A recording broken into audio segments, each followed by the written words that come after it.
And what's up, everybody? I'm back with another video game review, and today we are reviewing Super Mario Galaxy 2. Yes, released in 2010 on the Wii. Another superb 3D Mario entry, or at least a lot of people think as such. And I was very, very excited to finally try the game. Thank you to Dark Realm 7 or Eli for letting me borrow this game, giving me the chance to play it. This game, for the longest time, flew under my radar. I had never really heard of this game.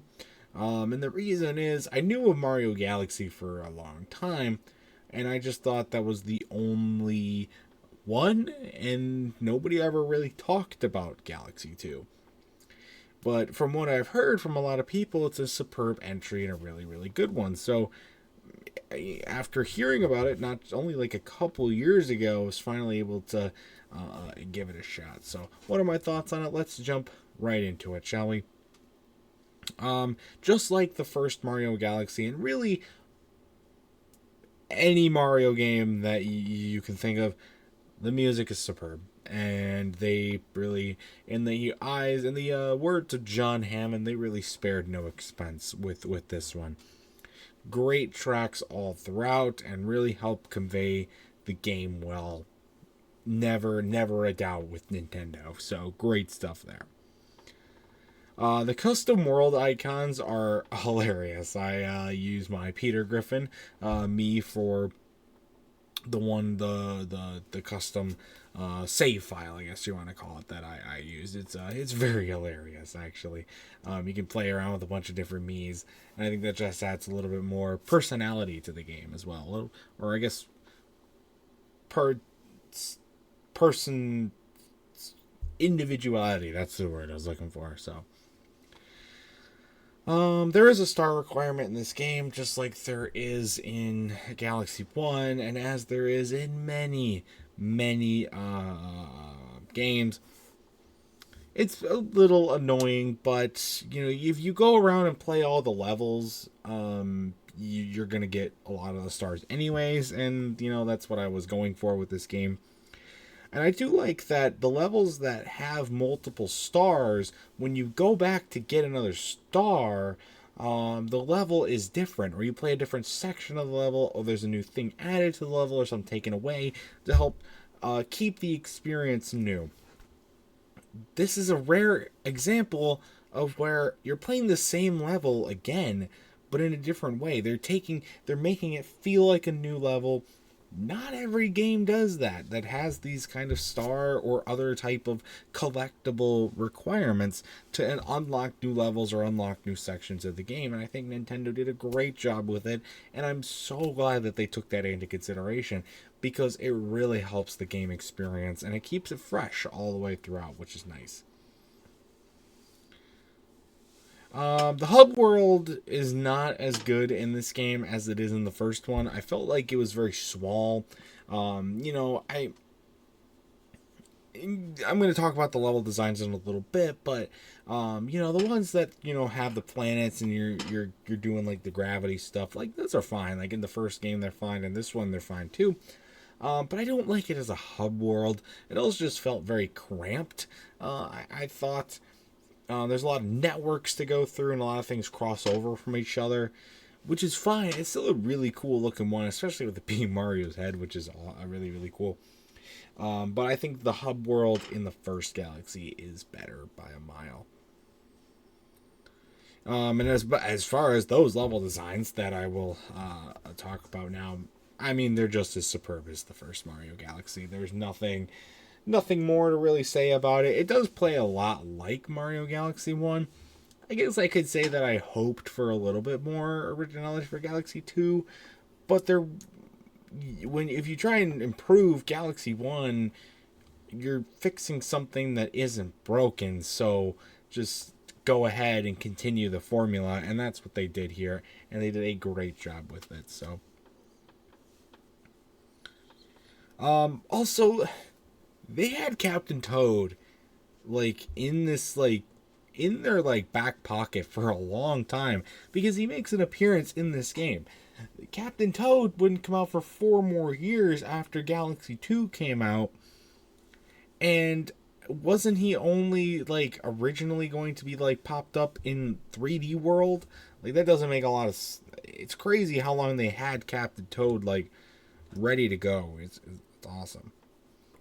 There's also a Mario Odyssey reference. I don't think a lot of people are going to get it, but it's the main ship is kind of like is what like Captain Toad rides in on. Is that's the ship looks like? I think it's a Mario Odyssey reference or like a precursor.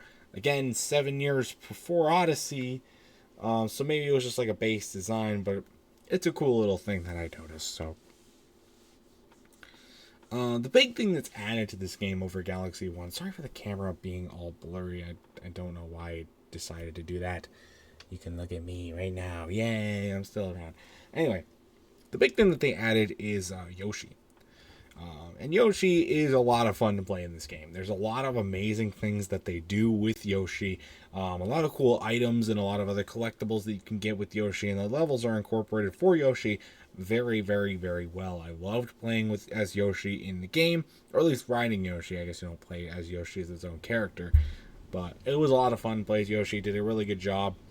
As you would expect, Yoshi, in every game that Yoshi's been incorporated into, like every Mario entry on Mario, Yoshi's Island, and even with Yoshi's games, it's incorporated really well, and that's always good.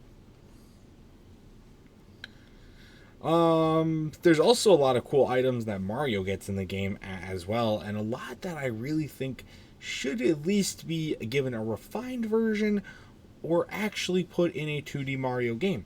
We actually saw this with the drill bit thing, that they did put the drill thing in Super Mario Wonder. But the one that I really, out of all of them, if I could only choose one item, I would want it to be the Cloud Flower. I would love for it to be the Cloud. That is a really, really cool item that I think was done really, really well. And it has a lot of incorporation into this game. You get to use it quite often. As far as, like, you know, the ratio of how often you use the other items in the game, at least, I guess. But it is cool. And I think it would work really well. I think some of these items would work really well in a 2D Mario game. Or even in a future 3D Mario game. I think some of them might have gotten a refined version for some of those. I don't quite know, but I think they would work really, really well. And it just sucks that we haven't gotten to see that yet, you know? The last thing I want to say, you don't get to play as Luigi. It's not as funny as what you get for Luigi in the end of Mario Galaxy 1, where, like, everything happens at the end, and then you pop up and you can play as Luigi. In this game, Luigi's kind of incorporated as you go through the game, even in your first playthrough, which I guess both are fine. Like, it's not like incorporating was a bad thing or not. I do find it funny that the first level that you're able to play as Luigi in is a ghost level. I know there was only the first Luigi's Mansion game at the time, but I think it's a cool little nod to Luigi's Mansion even back then. That, like, it's here, you know, it's cool. I thought that was really, really nice. So, but I mean, that's really all the notes I got. This was a superb game, and now I can pretty confidently say I've played every 3D Mario game. 64, Sunshine, both Galaxies, 3D World, including Bowser's Fury, and Odyssey. I think those are all of them, if I can think off the top of my head. This is probably, I want to say, the Galaxies are both my favorite games. Favorite 3D Mario games, at least. This one is not as good as Galaxy 1, but it's still a superb title. A great, great job by Nintendo. An easy 9 out of 10 score for the game, by the way. Really, really, really solid game. As far as my, again, first 3D Mario games go, I mean, obviously Galaxy 1, then Galaxy 2, and honestly, I gotta put Bowser's Fury at number 3. Even though it's not a full-fledged game, the experience that you get for the couple hours of playtime that you get with it is awesome. Odyssey would probably have to go in number 4. I could even really be okay with putting Odyssey at 3, moving Bowser's Fury down to 4. And then 3D World's a lot of fun. I put that at probably number 5. And then Sunshine and 64 are putting up at the rear just because they haven't aged very well at all. So, but that is my thoughts on Mario Galaxy 2. If you've ever played Galaxy 2, I'd love to know your thoughts about it in the comment section down below. What did I miss? Anything that I did? I did not try 100% the game. I know there's a bunch of stuff that you can do with that. I did not go into that. But what are your thoughts? I'd love to know.